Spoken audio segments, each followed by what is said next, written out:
Represent कर रही हूँ, तो लाजमी है कि मेरा विशेष करके इस पब्लिक सेक्टर के एरिया में जब मैं हूँ तो उस पे ज़रूर मैं शुरू में ही टिप्पणी करना चाहूँगी, क्योंकि हमारी संगठन का रोल देश के आज़ादी के आंदोलन में बहुत खूब था, बखूबी था। आज़ादी के आंदोलन को ताकत देने में और आज़ादी के आंदोलन से ताकत लेने में, तो एटक का रोल उस पीरियड में बहुत ही मुखरित था। इतना ही नहीं, ब्रिटिश राज के दौरान ही लड़के हमने अपना लीगलाइजेशन लिया था, और अभी जो ट्रेड यूनियन एक्ट के तहत यूनियनाइजेशन हिंदुस्तान में होता है वो 1926 का कानून है, और काम के स्थानों पे सुरक्षा मिले, कंपनसेशन मिले, कंपैशनेट ग्राउंड पे काम मिले परिवारों को, उन मुद्दों को हमने 1923 में ही कानून ले लिया था ब्रिटिश राज में। और फिर हिंदुस्तान में पूरे इंडस्ट्रियल डिस्प्यूट के क्वेश्चन में मज़दूरों को दबाया नहीं जाए, कुचला नहीं जाए, उसकी लड़ाई जब चल रही थी, उसी दौरान ब्रिटिशर्स एक डिस्प्यूट एक्ट लेके आए थे। और आप शहीद आज़म भगत सिंह के बारे में सुनते हो कि जब उन्होंने धमाका करने के लिए असेंबली में बम धमाका किया और फिर पर्चे बांटे, किसी को हताहत करने की नहीं, जैसा उनका दावा था कि बहरों को सुनाने के लिए। उसमें जो 3 कानूनों का विरोध किया गया था, उसमें से ये डिस्प्यूट एक्ट था जो अंग्रेज ला रहे थे और मजदूरों के विरुद्ध था। तो कोई सी भी धाराएं थी आज़ादी के आंदोलन की, उनका उस समय के मजदूर आंदोलन के साथ बहुत गहरा और अच्छा रिश्ता था। पोस्ट इंडिपेंडेंट इंडिया में हमने यूनियंस ने देश को बनाने का रोल अदा किया है, और देश को बनाने की इस प्रक्रिया में हम लोगों ने पब्लिक सेक्टर की डिमांड की, और कोल सेक्टर भी प्राइवेट क्षेत्र में था, और कोल का दोहन केवल पर्सनल बेनिफिट्स के लिए होता था। तो AITUC ने बखूबी ये लड़ाई लड़ी नेशनलाइजेशन की, और बैंक्स नेशनलाइज हुए, इंश्योरेंस नेशनलाइज हुई, कोल भी नेशनलाइज हुई, फिर टेक्सटाइल्स नेशनलाइज हुई, तो बहुत से सेक्टर। तो कुछ तो 56-57 की पब्लिक सेक्टर पॉलिसी जो डेवलप की इंडियन पार्लियामेंट में, उसके तहत पब्लिक सेक्टर डेवलप हुआ, और कुछ जो सेक्टर्स में काम चल रहा था उनका हमने नेशनलाइजेशन डिमांड किया। और हमारा मुखरित उद्देश्य क्या था कि नेशनल डेवलपमेंट के लिए नेशनल रिसोर्सेज और natural resources are a must, वो बेस होते हैं किसी भी देश के लिए। और हिंदुस्तान को प्रगति करना है तो हमें एनर्जी के अंदर ध्यान देना होगा, और हमारे पास कोल इतना है कि हम उसके जरिए से ऊर्जा का उत्पादन, इलेक्ट्रिसिटी के उत्पादन को महत्वपूर्ण तरीके से कर सकते हैं। आज 60% के करीब जो है, जो टोटल हमारे 134 थर्मल प्लांट्स हैं, चलते हैं, और उसके अलावा सोलर एनर्जी है या विंड एनर्जी है या हमारी हाइड्रो एनर्जी, उससे हम पैदा करते हैं, तो 60% कहलाती है। लेकिन प्रैक्टिकली स्पीकिंग 80% बिजली की खपत जो हम कर पा रहे हैं, कोयले की वजह से कर पा रहे हैं, क्योंकि विंड और सोलर एनर्जी तो वक्त के हिसाब से कब ज़्यादा है कब कम है, उसके हिसाब से इसके निजीकरण का प्रश्न आप और हम सब जानते हैं कि खड़ा हुआ है। इसको पाइपलाइन के जरिए से भी और डिसइन्वेस्टमेंट के जरिए से भी, निजीकरण के जरिए से भी पब्लिक सेक्टर पे आघात जो चल रहा है, तो कोयला एक बहुत टारगेट के ऊपर है। तो मैं कोयला बेल्ट में बैठी हूँ, और हमारे बहुत महत्वपूर्ण लड़ाकू नेता हरद्वार सिंह मेरे साथ हैं, इस कोल बेल्ट के जाने माने नेता हैं। तो मैं ये कहना चाहूँगी कि कम्युनिस्ट पार्टी के लिए भी ये चिंतन का विषय है। तो ये हमारी केवल ट्रेड यूनियंस का नहीं है, हम सभी ट्रेड यूनियंस मिल करके 28 और 29 मार्च को हड़ताल का आह्वान किए हुए हैं, और उस हड़ताल के आह्वान को अलग अलग पॉलिटिकल पार्टी से सपोर्ट भी मांगी गई है ट्रेड यूनियंस के द्वारा, और ये यूनाइटेड कॉल है हमारी। और इस कॉल में पब्लिक सेक्टर की डिफेंस एक बहुत बड़ा मुद्दा है। गवर्नमेंट डिपार्टमेंट्स को जिस ढंग से प्राइवेटाइजेशन में फेंका जा रहा है, वो एक बहुत बड़ा मुद्दा है। उसके साथ साथ महंगाई तो प्रश्न है ही, अनएम्प्लॉयमेंट तो प्रश्न है ही। हमारे जो श्रम कानून है, जिनको ज़बरदस्ती बदला जा रहा है, हमारी 150 साल की स्ट्रगल है, उस स्ट्रगल से हमने ये लेबर लॉज हासिल किए थे, लेकिन उनको समेट करके जो कोडिफिकेशन किया जा रहा है वो टोटली हमारे हितों के खिलाफ जाता है, मजदूर के खिलाफ ही नहीं जाता है, वो डेमोक्रेटिक नॉर्म्स के खिलाफ भी जाता है। और मैंने जानबूझ के जिक्र किया कि भगत सिंह बटुकेश्वर दत्त के साथ जब वो पर्चे फेंके तो उसमें डिस्प्यूट एक्ट था। आज जो कोड ऑन इंडस्ट्री ला रही है गवर्नमेंट, वो उससे भिन्न नहीं है। जिसके खिलाफ भगत सिंह ने धमाका किया वहां, उससे भिन्न नहीं है, वैसा ही खतरनाक है, उससे ज्यादा खतरनाक है। वो ट्रेड यूनियंस को पंगु बनाता है, हमारे स्ट्राइक के हक को छीनता है, हमारे नेताओं पे सजाएं बढ़ाता है, उनको जेल की टर्म्स बढ़ाता है। हड़ताल का नोटिस देते ही हड़ताल इलीगल होगी अगर आप नोटिस देने के बाद एक दिन भी हड़ताल कर दिए तो ईडीएस से जो आया है डिफेंस सेक्टर के लिए, आप तो मध्य प्रदेश में हैं, मध्य प्रदेश तो ऑर्डिनेंस फैक्ट्री से इकोनॉमी में काफ़ी बेनिफिट किया। मैं जबलपुर एयरपोर्ट उतर के जब वहाँ से शहडोल आ रही थी रास्ते में, तो मुझे ऑर्डिनेंस फैक्ट्रीज रास्ते में दिखी, उनकी वजह से बहुत डेवलपमेंट भी मिला मध्य प्रदेश को। उन ऑर्डिनेंस फैक्ट्रीज को कॉर्पोरेटाइज किया जा रहा है, और उन्हीं की ने जब हड़ताल की बात की तो ईडीएसओ वो लाया गया ऑर्डिनेंस, जिसको फिर कानून में बदल दिया। तो उसके खिलाफ हम लोग इंटरनेशनल लेबर ऑर्गेनाइजेशन में कंप्लेंट पे गए हुए हैं, और वहाँ से डायरेक्टर जनरल का सरकार को नोटिस भी आया हुआ है। जब सरकार 8 से 12 घंटे करने का अंदर खाते काम कर रही थी और स्टेट गवर्नमेंट्स को हिदायत दे रही थी सेंट्रल गवर्नमेंट, तब भी हम आईएलओ में गए थे, और तब फिर आईएलओ डायरेक्टर जनरल ने प्राइम मिनिस्टर से सीधे भी बात की थी, और बात करने के साथ साथ यहाँ पर लिखित भी भेजा था। उसके बाद गवर्नमेंट ऑफ इंडिया उससे हट गई कि लीगली वो 8 से 12 नहीं कर रहे, लेकिन दूसरे रास्ते ढूंढे जा रहे हैं किस तरीके से काम के घंटे बढ़ाए जाए। तो बहरहाल मैंने इन सारी चीज़ों का जिक्र ये किया क्योंकि 28 और 29 मार्च की हड़ताल है, और मैं आप लोगों के माध्यम से भी मध्य प्रदेश के लोगों को, और मीडिया तो पूरे देश में चलता है, सब लोगों को आज का दिन फिर से दोहराना चाहूँगी कि इस हड़ताल को हम लोग कामयाब करना चाहते हैं, तो उसमें सब हमारा साथ दें। नॉट ओनली वर्कर्स, किसानों ने ऑलरेडी एक्सटेंड की है सपोर्ट। संयुक्त किसान मोर्चा ने, जब हमारी पहली डेट थी, फरवरी की डेट्स हमने रखी थी, चूंकि उस पर इलेक्शंस पड़ गई और पार्लियामेंट सेशन ऑन नहीं, तो हमने ये डेट एक्सटेंड की थी 28-29 मार्च। तो वो हमें सपोर्ट एक्सटेंड किए थे, और उन्होंने कहा आपकी डेट बदलेगी तो भी हमारी सपोर्ट रहेगी।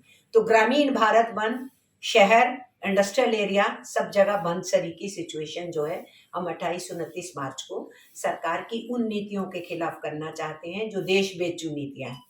अब हम शब्दों को मिन्स नहीं करना चाहते हैं, इधर उधर नहीं फेंकना चाहते, हम सीधे ही बोलते हैं कि अगर राष्ट्रीय धरोहर, राष्ट्रीय एसेट्स जो क्रिएट किए गए और जो हमारी राष्ट्रीय संपदा है, अगर उसको इस तरीके से हिंदुस्तान के कॉरपोरेट घरानों के हाथ में और विदेशी कॉरपोरेट्स के हाथों में फेंका जाएगा, तो इसको हम सिर्फ निजीकरण क्यों बोलेंगे, हम देश बेचू बोलेंगे। और ये जो देश बेचू नीतियां हैं उसके विरोध में ये हड़ताल है, और ये एक किस्म का लंबी लड़ाई जो अब लगातार चलेगी सरकार के साथ, उन लड़ाइयों का एक पहला पड़ाव हम ये कहेंगे। सेंट्रल ट्रेड यूनियंस ने इस बात को तय किया है, और किसान संयुक्त मोर्चा ने ये को हम लगातार सपोर्ट एक्सटेंड किए थे उनकी लड़ाई में, उन्होंने रेसिप्रोकली हमारे साथ सपोर्ट का निर्णय लिया। कुछ चीज़ों को हमने चिन्हित किया है यूनाइटेडली, जिनमें हम आने वाले दिनों में भी लगातार लड़ाइयों को बढ़ाएंगे। उनके भी बहुत से मुद्दे हैं जिनको लेके अभी वो लड़ेंगे, क्योंकि 3 कानून ही तो वापस लिए, लेकिन बहुत सारे प्रश्न उनके हैं, और कुछ प्रश्न हैं हमारे, कॉमन प्रश्न हैं दोनों के। तो ये एक लंबी लड़ाई का बिगुल बजा है, और उसमें ये पड़ा है 28-29 मार्च की हड़ताल।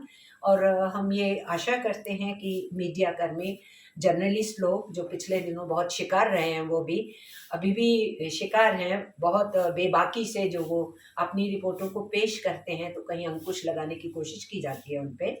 हम ट्रेड यूनियंस जर्नलिस्ट के साथ हैं, और आपके जो दोनों कानून हैं, मीडिया में साथी जो काम कर रहे हैं, आपके 2 कानून हैं, वेज का है, आपकी वर्क प्लेस सिक्योरिटी का। दोनों कानूनों को इन कोड्स के अंदर डंप किया जा रहा है। तो आपके साथ भी अन्याय है, हम अच्छे से समझते हैं इस बात को ट्रेड यूनियनिस्ट होने के नाते। तो हम इस लड़ाई में आप लोगों के सहयोग से आम आवाम तक भी ये दलील पेश कर रहे हैं कि पब्लिक सेक्टर की, गवर्नमेंट सेक्टर की डिफेंस हमारे देश के हित में बहुत ज़रूरी है। और इस कोरोना महामारी में ये बात बिल्कुल सामने साफ हो गई, जब कॉरपोरेट हॉस्पिटल्स जो थे वो पैसा कमाने में लगे हुए थे, हमारा पब्लिक हेल्थ सिस्टम लोगों की जान बचाने में लगा हुआ था। जब लोगों को ऑक्सीजन सिलेंडर नहीं मिल रहे थे, तब जो कॉरपोरेट घरानों के हेल्थ कंपनीज हैं वो पर डे 500 करोड़ का बिजनेस कर रही थी। जब हमारे वर्कर्स अप्रैल में और 2021 के अंदर जब थर्ड वेव थी, सेकेंड वेव थी, उस टाइम पे एवरी आवर 1,75,000 1,75,000 वर्कर्स की जॉब जा रही थी। उस पीरियड में लोग त्राही त्राही कर रहे थे। उस टाइम पे क्या कर रहे थे अमीर कॉरपोरेट घराने जो हेल्थ सेक्टर में बिजनेस करते हैं, वो पर डे 500 करोड़ का बिजनेस कर रहे थे। ये मेरी फिगर तो नहीं है टक्की, ये गवर्नमेंट डिपार्टमेंट की फिगर है। इसी पीरियड में हमने क्या देखा, 2020 मार्च से लेकर के 2021 मार्च तक, जब 23 करोड़ से ज़्यादा लोगों की रोजगार निकली थी, 40 करोड़ से ज़्यादा लोग गरीब हो जाएंगे, आयलो ने कहा था, बच्चों की पढ़ाई नहीं हो पा रही, बच्चे चाइल्ड लेबर में घुस जाएंगे, फिर से दोबारा जो चाइल्ड लेबर से निकाले गए थे, ये आंकड़े आ रहे थे। तब ये मित्र लोग क्या कर रहे थे सरकार के, अडानीज या अंबानीज? कैन यू इमेजिन कि 100 खरबपति थे कोरोना शुरू होने से पहले, और इस साल के पीरियड में वो 100 से 140 हो जाते हैं। तो कौन बढ़ रहा था? गरीबों की गरीबी को निचोड़ करके और भी उनको निचोड़ करके खरबपति पैदा हो रहे थे। तो 100 से 140 खरबपति हो जाते हैं, और इस पीरियड में 140 जो खरबपति हैं वो कितना बिजनेस करते हैं? 12.97 लाख करोड़ का वो बिजनेस करते हैं। और हमारा वर्कर, हमारा मजदूर रोटी के लिए मोहताज होता है। ये सारी सिचुएशन को हमने देखा, और उस टाइम पे public sector front rank fighters थे। कौन सा पब्लिक सेक्टर था जो बंद था उस वक्त? सभी खुले थे। हमारे मुलाजिम मरे, हमारे कोल सेक्टर के मुलाजिम मरे हैं, हमारे बिजली सेक्टर के मुलाजिम, बैंक्स के, इंश्योरेंस के, डिफेंस के, कौन सा सेक्टर है स्टील के, जो उस पीरियड में काम नहीं कर रहे थे कोरोना टाइम में, और वो मरे नहीं? सैकड़ों की गिनती में, हजारों की गिनती में हमारी वर्कफोर्स मरी है। गरीब तो मरा ही है, लेकिन जो ऑन ड्यूटी कोरोना टाइम में रहा, तो फ्रंट रैंक फाइटर ने तो लड़ाई लड़ा, पब्लिक सेक्टर ने तो अपना रोल अदा किया, लेकिन कॉरपोरेट मित्र तो गायब हो गए सरकार के, और वो अपना बिजनेस कमाने में लगे रहे। तो हम ये समझते हैं, पूरी दुनिया में ये दिख गया कि जो पब्लिक सेक्टर होता है उसका कितना महत्वपूर्ण रोल होता है नेचुरल डिजास्टर्स के अंदर। और अभी आप देख लीजिए, वार का सिचुएशन चल रहा है यूक्रेन और रशिया के कॉन्फ्लिक्ट्स में, कॉमन मैन वहाँ भी सफर करेगा ही, और उसका इम्पैक्ट हिंदुस्तान उससे बच जाएगा, क्योंकि कई हजारों मील दूर बॉर्डर पे ऐसा नहीं है। अगर क्रूड ऑयल महंगा हो जाएगा तो फिर उसका इम्पैक्ट हमारे यहाँ भी आने वाला है, हमारी सबकी जेबों के ऊपर असर होने वाला, पेट्रोल और डीजल के दाम अगर बढ़ेंगे तो उस सारी सिचुएशन को देखते हुए हम ये समझते हैं कि सरकारों को संजीदा रोल अदा करने की जरूरत है। ये जो देश के हित में नहीं है पॉलिसी, देश के विरुद्ध जाती है, उस पॉलिसी को बदले। अगर वो पॉलिसी नहीं बदलेंगी तो जनता का तो काम है ना फिर निर्णय लेना, तो फिर जनता उन्हीं को बदल देती है जो फिर पॉलिसी जनता के हित में नहीं करते हैं। तो बहरहाल जो भी होगा, हम ट्रेड यूनियन की तरफ से कम्युनिस्ट पार्टी ऑफ इंडिया को बहुत बड़ा वर्किंग क्लास का मित्र मानते हैं, और इसलिए हमारे बहुत सारे साथी स्वतंत्र हैं कि वो अलग अलग पार्टियों में काम करें। हम में से जो लोग कम्युनिस्ट पार्टी में काम करते हैं तो नेचुरली हम मजदूर वर्ग का समर्थन उनको देते हैं, क्योंकि वो मजदूर वर्ग के साथ खड़े होते हैं। तो कल से जो राज्य का सम्मेलन हो रहा है, वहाँ जो वर्कर्स की दिक्कतें हैं, उनकी जो मुश्किलें हैं, और ये 28-29 मार्च की हड़ताल है, ये भी वहाँ जिक्र में होगा। और वो सपोर्ट हमको कॉन्फ्रेंस से, मजदूर आंदोलन को कॉन्फ्रेंस से सपोर्ट भी मिलेगी कि मध्य प्रदेश में भी बंद के अंदर बहुत बड़े पैमाने पे हिस्सेदारी निभाई जाए। मैं इतनी बात सब बोल, मोटिव तो बिल्कुल सीधा है, इसमें मोटिव कोई नहीं है कि यहाँ क्यों कोयला कर रही है। मोटिव तो एक नेशनल है, क्योंकि हमारी नेशनल भारतीय कम्युनिस्ट पार्टी की नेशनल कॉन्फ्रेंस होने जा रही है अक्टूबर में। उससे पहले सारी राज्यों के सम्मेलन होने हैं। उसी की एवज में वो जो कॉन्स्टिट्यूशनल और ऑर्गेनाइजेशनल पोजीशन होती है, उसी में मध्य प्रदेश की भी होनी थी। तो अब हम कोशिश यही कर रहे हैं कि हर राज्य के अंदर उन राज्य सम्मेलनों को उन जगहों पे हम कर सकें जहां लड़ाई का मैदान पहले गहरा है, जहां वातावरण तपा हुआ है। वो मोटिव है इसका कि जब लड़ाइयों को तेज बढ़ाना है तो लड़ाई वाले जो स्थान मुखरित हैं वहां से कॉन्फ्रेंस की जाए। दूसरी बार केंद्र में सरकार आई हुई है और जो प्राइवेटाइजेशन का चल रहा है काफ़ी पहले से चल रहा है, लगभग 1 साल पहले यहाँ पर और किसी संगठन ने पत्रकार वार्ता की थी और इसी तरह की बातें सामने आई थी। लेकिन ये आज से नहीं चल रहा है, जब से दूसरी बार आई है और तब से शुरू हो गया केंद्र में भाजपा सरकार जब से आई है। काफ़ी देर नहीं होती जा रही है? आपको नहीं लगता है कि काफ़ी माइंसें जो है प्राइवेटाइजेशन हो गई हैं, काफ़ी हद तक इनके लोग वहाँ पर बैठ चुके हैं, संघ या RSS के बोलने, चाहे भाजपा के लोग बैठ लें, वो लोग आके बैठ चुके हैं, बड़ा हिस्सा इन्होंने अपने उसमें कर लिया है। 70% लगभग इनका काम हो चुका है, 30% बचा है ऐसा लगता है, उसके बाद आप लोग जाग रहे हैं। नहीं, ऐसा नहीं है। मैं ये भी नहीं कहूंगी कि इन्हीं के राज से शुरू हुआ है। जब नई आर्थिक नीति आई थी तो तब से आवाजें उठनी शुरू हुई थी कि निजीकरण कर दो, निजीकरण कर दो। ये बहुत से सेक्टर्स में आवाजें उठी थी, लेकिन ट्रेड यूनियंस ने लड़ा था, उसको हॉल्ट किया था।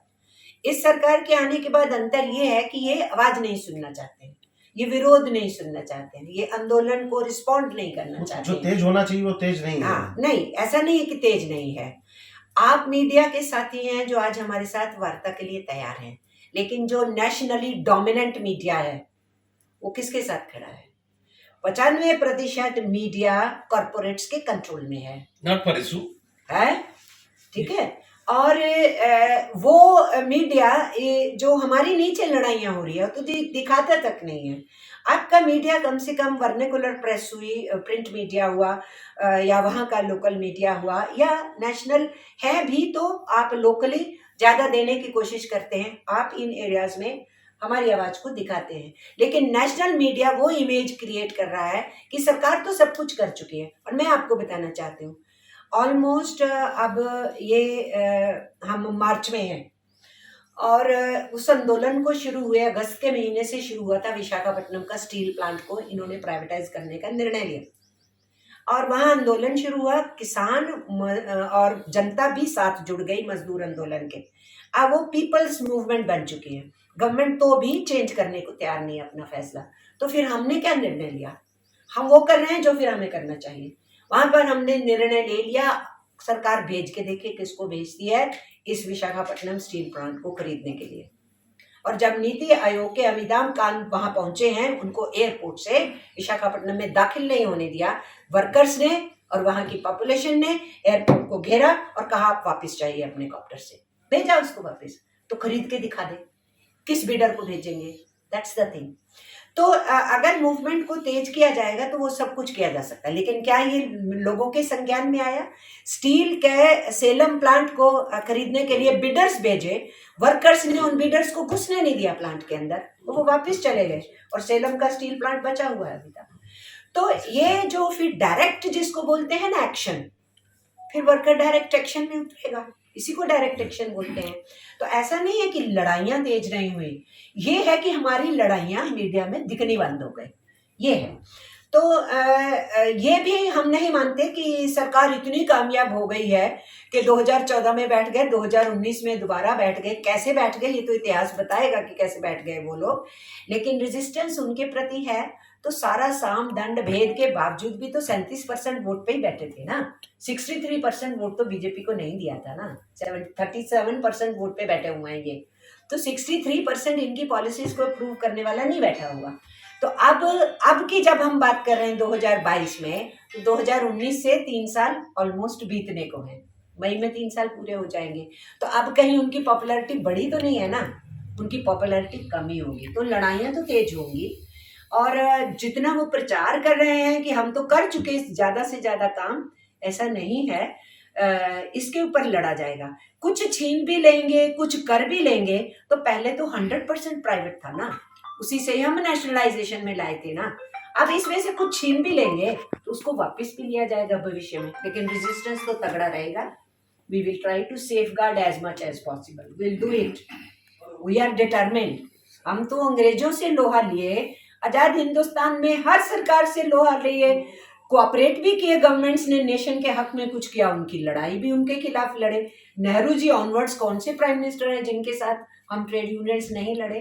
नेहरू जी का समर्थन भी किए जब पब्लिक सेक्टर को बनाने की बात हुई, उनका विरोध भी किए जब हमको लगा कि उनकी पॉलिसी से हमें कुछ कहीं नुकसान उत्तर दिख रहा है। तो वहाँ से ऑनवर्ड्स जितनी सरकारें आई हैं वो सरकारें हमेशा ट्रेड यूनियंस की तरफ से बिल्कुल क्रिटिकल व्यू पॉइंट उनको फेस करना पड़ता रहा है। तो वो आज की गवर्नमेंट तो सुनती भी नहीं है, ये ट्रेड यूनियंस को एहसास है, बात भी नहीं करना चाहती है, डायलॉग भी नहीं करना चाहती है, ट्राइपार्टिज्म को निग्लेक्ट कर रही है। इंटरनेशनल कोविनेंट्स हैं, सिग्नेचर्स हैं हिंदुस्तान के, इंटरनेशनल लेबर स्टैंडर्ड्स पे सिग्नेचर्स हैं, आईएलओ की कन्वेंशंस पे सिग्नेचर्स हैं, उसको भी रिस्पेक्ट नहीं कर रही है। तो ये तो सीधे दिख रहा है, तो डेमोलाइज कर रही है, मतलब डेमोलाइज कर रही है, डिमोरलाइज करने की कोशिश करते हैं और डेमोनाइज करने की कोशिश करते हैं। तो डिमोरलाइजेशन और डेमोनाइजिंग, ये दोनों शब्दों की हम परवाह नहीं करते हैं। We will fight back, we are not demoralised. हाँ, हम ये समझते हैं कि अभी हमें पीछे फेंका गया है, हमें ज्यादा दम लगा के आगे बढ़ने की जरूरत है। उन डिफिकल्टीज को हम समझे, हम तो जानते ही हैं, हम वर्किंग क्लास मूवमेंट को देखने वाले जानते हैं, कई बार हमें पुश बैक होना पड़ता है और फिर हम ताकत बटोरते हैं। तो अगर हमें 3 कदम पीछे फेंका होता है तो फिर हम 4 कदम की छलांग लगाते हैं ताकि उस 3 को पार करके 1 कदम हम आगे हो जाएं। This is how we will do. सुनिए, आप ऑल इंडिया में यहाँ सुहागपुरा उसमें आई हैं, वेज बोर्ड अभी तक लागू नहीं हो पा रहा है। हाँ। लेट हो गया 10 माह, उसके लिए बहुत लोग वर्कर परेशान हैं। बहुत उस पर परेशान आपकी ट्रेड यूनियन की हाँ, देखिए अभी मीटिंग होके हटी, मेरे ख्याल 4 या 5 दिन 16 तारीख को थी, 5-6-7 दिन पहले मीटिंग थी और उसमें कुछ निर्णय हुआ है। जैसे एक निर्णय हुआ है कि 5 साल का एग्रीमेंट होगा, 10 ईयर का नहीं होगा, 5 साल का एग्रीमेंट होगा, ये फैसला हुआ है। और उसमें कुछ इश्यूज डिसाइड किए गए हैं और साथ में 6 कमेटीज का गठन करने का निर्णय हुआ है, जो अलग अलग सब्जेक्ट्स, जो वेज एग्रीमेंट के टाइम पे जो सब्जेक्ट वाइज इश्यूज डिस्कस करते हैं, उसकी अलग अलग कमेटीज ये गठन किया है। ये एक प्रोसेस चलती है, लंबी प्रोसेस चलती है, ये कमेटी इतना बनाने का चर्चा हुआ है, बनी नहीं है। ये डिसाइड हुआ है कि इन मद पे कमेटी बनानी चाहिए, ये डिस्कशन हुई। तो अब अगली जो होगी मीटिंग, उसमें फिर वो कमेटी का स्ट्रक्चर तय होगा। उस पे आप कुछ कहिए, ये मीटिंग में मौजूद थे। उस क्या है कि जेबीसीसीआई की जो 16 तारीख को दिल्ली में जो बैठक हुई थी, तो उसमें ये ज़्यादातर समय लगा कि भाई 336 पब्लिक सेक्टर में से केवल 3 पब्लिक सेक्टर है जिसका 5 साल का वेज बोर्ड का जो है टेन्यूर है, बाकी सब के सब 10 साल के हो 10 साल का। तो सरकार बार बार ये मैनेजमेंट बार बार सरकार के दबाव में कह रही थी कि आप भी 10 साल के लिए मान जाइए। फिर गवर्नमेंट ने कहा कि ये मैनेजमेंट ने कहा कि भाई हम कुछ कमेटियां बना देते हैं जिसके निर्णय आएंगे तो फिर फुल फ्लेश जो जेबीसीसीआई में चर्चा करेंगे। उसमें एक राय नहीं हो पाया, कुछ लोग सहमत थे कि कमेटी बनाई जाए, कुछ लोग सहमत थे कि नहीं, तो एक राय नहीं हो सकी। तो फिर अल्टीमेटली ये हुआ कि भाई पहले एमजीबी जो है, मिनिमम गारंटी बेनिफिट है, जो लास्ट टाइम में 10वें वेतन समझौता में 20% जो मिला था, वो एमजीबी तय हो जाए तो फिर जो है हम कमेटी बना करके बाकी अलाउंसेज जो बाकी चीज़ों के बारे में चर्चा कर सकते हैं। लेकिन अभी जो है हम इस संबंध में अभी कोई दिशा तय नहीं हुआ है। और ये भी तय हुआ है कि अप्रैल के महीने में हम जेबीसीसीआई की बैठक करेंगे। मैनेजमेंट ने ये कहा कि चूंकि अभी तक हम 10 साल का वेज बोर्ड नेगोशिएशन करने के लिए सारा फार्मूला और सारा जो है हम जो है करके आए थे, अब आप 5 साल का आज तय करा लिए, तो अब हमको आगे से तैयार होकर के 5 साल के लिए क्या अलाउंसेज होंगे, क्या एमजीबी होगा और क्या और हम कर सकते हैं, वो सारी चीज़ें तय करेंगे। तो हमको समय चाहिए, ये कह करके फिर अप्रैल में जो है जेबीसीसीआई की मीटिंग होनी है। ये है जेबीसीसीआई की प्रोसेस होता है, प्रोसेस में। जब आपने राजनीति शुरू की थी, आपने बताया, सर ने बताया कि छात्र जीवन से शुरू किया था आपने राजनीति, करीब 2-3 दशक पुरानी बात होगी वो। नहीं, 2 दशक पुरानी बात होगी, कम से कम 4 दशक हो गए। मैं पहली हड़ताल तब करवाई अपने स्कूल में जब मैं 15 साल की थी। तो मैं पूरा जीवन ही 68-69 की बात कर रही हूँ। 15 साल की मैं हो चुकी थी, 16वें साल में। करीब 5 दशक आपने तो देखे हैं राजनीति में। आप सोच सकते हैं कि मैं 1969 की बात कर रही हूँ। तो 69 का मतलब ये हो गया पिछले 31 साल और ये 22 साल। 5 तो दशक मेरे पूरे को हो गए, 50 53 साल का आपको ये नहीं लगता उस समय सोशल एक्टिविज्म का अनुभव है। मेरा ये जानना चाह रहे थे कि उस समय जो सीपीआई और जो कम्युनिस्ट संगठन थे, जो खासकर पश्चिम बंगाल तक सिकुड़ के रह गए या 2-4 राज्यों तक रह गए, एक समय ये था कि जो चुनाव हुआ करते थे, जहाँ भारतीय जनता पार्टी, कांग्रेस और बहुजन और भी पार्टियां हैं, तो सीपीआई सिकुड़ती क्यों चली गई? या ऐसे संगठन जो है केवल कामगारों तक सीमित रह गए, श्रम संगठनों तक केवल श्रम संगठन रह गया है, पहले एक बड़ा राजनीतिक दल माना जाता था।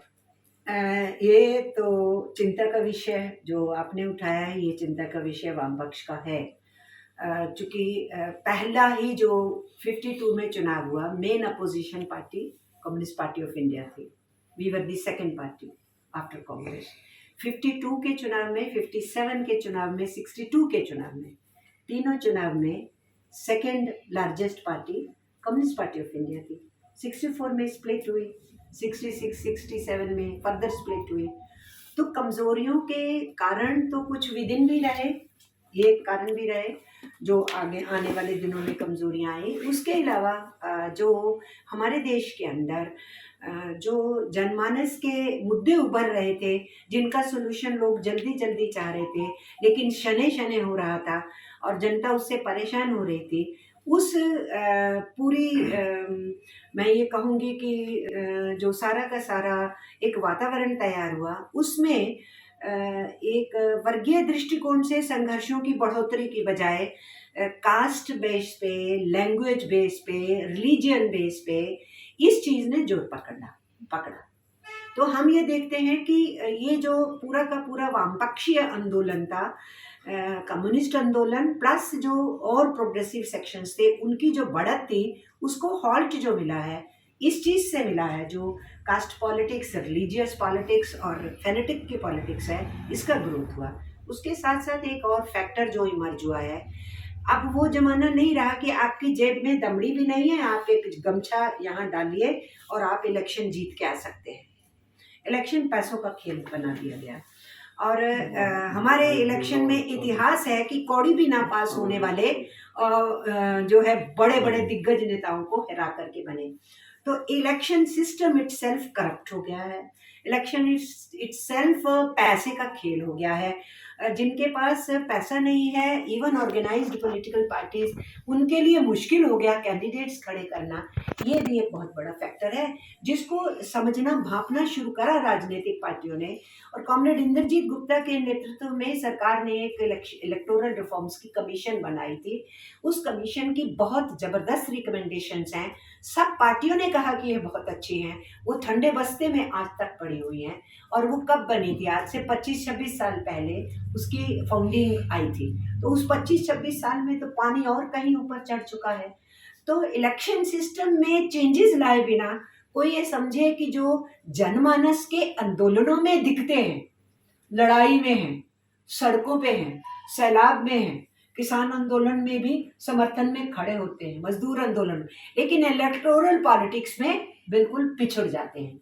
तो हम वीकनेस को कैसे भाप रहे हैं? पार्लियामेंट्री डेमोक्रेसी सिस्टम में आप किसी पार्टी की ताकत नेचुरली एमएलए एमपी से मापते हैं, उसकी मोबिलाइजेशन कैपेसिटी से नहीं मापते हैं।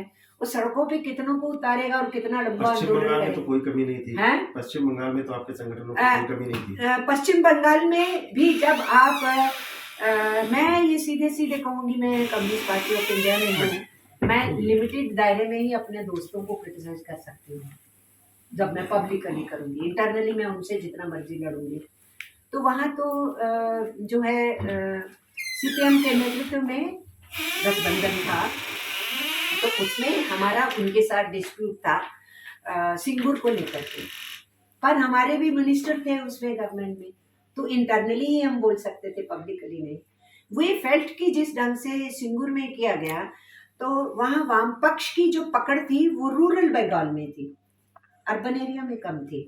और उसी रूरल बंगाल में उन्हीं मासिस को आप साथ नहीं ले पाए। इंडस्ट्रियलाइजेशन तो वहाँ भी जरूरी है, लेकिन आप साथ नहीं ले पाए, कॉन्फिडेंस में नहीं ले पाए, आपकी मेथोडोलॉजी ही गलत रही और टाटा वहाँ से चला गया और सिंगूर में वो प्लांट भी नहीं लग पाया। पर वो सिंगूर से सीखने की बजाय वहाँ जो दूसरी मिस्टेक हुई वो नंदीग्राम में हुई। आप वहाँ भी फार्मर्स को नाराज कर दिया और नंदीग्राम का एरिया जहाँ 80% इलेक्टेड रिप्रेजेंटेटिव्स लेफ्ट के ही आते थे, उस नंदीग्राम में आप ऐसा मिस्टेक कर बैठते हैं कि फिर आपकी फार्मिंग कम्युनिटी आपसे अलग हो जाती है। तो वो सिचुएशन पैदा हुई। उसने जो रूरल बंगाल से वाम पक्ष के बेस को खराब किया। अर्बन एरिया तो पहले भी बहुमत में वाम पक्ष के साथ नहीं होता था, लिमिटेड और इंटेलेक्चुअल एरिया होता था। तो ऐसे में वो बैलेंस बिगड़ा। उसके बाद से वाम पक्ष अभी भी उसमें से उभर नहीं पाया है और जिन ताकतों ने उस पर वर्चस्व हासिल किया है तो वो पुराने मेथड्स को जो बंगाल में चलते आए हैं राज के, उन्हीं मेथड्स को यूज करती हैं इस भी जो गवर्नमेंट्स बैठी हुई हैं। तो उसमें कहीं पिछड़ गया है वाम पक्ष। आज भी आंदोलन में या लड़ाई में या जनमानस में या मोबिलाइजेशन में वाम पक्ष आपको कम नहीं दिखता। आपने देखा कि ये जो इलेक्शन हुआ जिसमें बीजेपी को करारी शिकस्त दी ममता बनर्जी में, लेकिन जिसमें कांग्रेस और वाम पक्ष को इतनी और भी पीछे चले गए, सीटें नहीं मिली। लेकिन जब वो इलेक्शन कैंपेन शुरू हुआ तो उस रैली को, ममता बनर्जी की रैली को, बीजेपी की रैली को और वाम पक्ष की रैली को अगर आप कंपेयर करते हैं तो इसको नंबर 1 नहीं मानेंगे आप, कम नहीं मानेंगे। पर वो जब ध्रुवीकरण की पॉलिटिक्स शुरू हो जाती है कहीं तो बड़े बड़े दिग्गज जुड़ जाते हैं। तो वाम पक्ष वहाँ खड़ा नहीं हो पा रहा है क्योंकि ध्रुवीकरण की पॉलिटिक्स में टीएमसी और बीजेपी में विचारधारा का फर्क है। हाँ, विचारधारा वामपंथ की जो है वो अपने विचारधारा पे रहे है, विचारधारा पे है, उनकी विचारधारा पे तो है। रहना चाहिए। विचारधारा की कोई डिफीट नहीं है, ये डिफीट इलेक्टोरल सिस्टम में हो रही है। जैसे सोवियत यूनियन का विघटन हुआ तो सबने बोला सोशलिज्म का खात्मा हो गया। जब तक गरीबी रहेगी, मुफलिसी रहेगी, सोशलिज्म के सपनों का खात्मा कैसे हो सकता है? नहीं हो सकता ना। लेकिन जब कैपिटलिज्म का क्राइसिस आया तो पोप को कहना पड़ा उस किताब को ढूंढो। अरे वो मोटी किताब, अरे उसका क्या नाम था? तो फिर किसी ने कहा दास कैपिटल। किसकी भाई? कार्ल मार्क्स की। तो कार्ल मार्क्स की दास कैपिटल ढूंढो, उसमें तुम्हें पता लगेगा अपने पूंजीवाद के संकट से बाहर कैसे आना है। तो पोप को कहना पड़ा। तो ये एक ग्राउंड रियलिटी है कि जो मार्क्स और एंजल्स के एनिमी है ना, वो भी संसार के इवोल्यूशन को जब पढ़ेंगे और सोसाइटी के कंट्रडिक्शंस को पढ़ेंगे तो उसी की किताबों को पकड़ के पढ़ेंगे, क्योंकि वो एक साइंटिफिक रियलिटी है। तो उसी हिसाब से कम्युनिस्ट आंदोलन या उसकी विचारधारा कभी खत्म होने वाली नहीं है। इलेक्टोरल पॉलिटिक्स में डिफीट हो रही है, जरूर हो गई है, आगे है, कमजोर जरूर हो गई है। कमजोर ऐसा लगता है कि हैं जब उसकी नए सेक्शंस के अंदर उसका फैलाव नहीं होता, उसको कमजोर बोलते हैं। विचारधारा कमजोर नहीं हुई होती, विचारधारा का फैलाव कमजोर हो गया है। कहीं ना कहीं पार्टी की कमजोरी तो है। निजीकरण के मुद्दे के बहाने फिर से जीवित होना चाह रही सीपीआई और सीपीएम। नहीं, निजीकरण के बहाने से जीवित नहीं होना चाह रहे। निजीकरण नहीं होना चाहिए, ये तो आत्मा है, उनकी पॉलिटिक्स की आत्मा है। ये एक बहाना ढूंढने के लिए जरूरत नहीं है। ये है कि जो आपके विचार हैं, सोच है, उसके ऊपर आप कितना वर्क कर पा रहे हो, कितना नया कैडर क्रिएट कर पा रहे हो, उसकी आउटरीच का यहाँ कमजोरी है। कमजोरी इस चीज में नहीं है कि समझ नहीं है, कमजोरी इस चीज में है कि समझ को आप पहुंचा क्यों नहीं पा रहे हो। वेयर इज द डिफिकल्टी, उसके ऊपर ध्यान देने की जरूरत है। वो हमारे सम्मेलन ध्यान देगा, मध्यप्रदेश में हम क्यों कर रहे हैं, यहाँ भी जीतते रहे हैं, उसको तो पकड़ना ही पड़ेगा। पकड़े बिना वाम पक्ष का भविष्य नहीं बनेगा ना। अपने क्षेत्र व आसपास की खबरों के साथ हमसे जुड़ने के लिए आप हमें 8818814739 एवं 7697986647 पर कॉल या व्हाट्सएप पर मैसेज कर सकते हैं।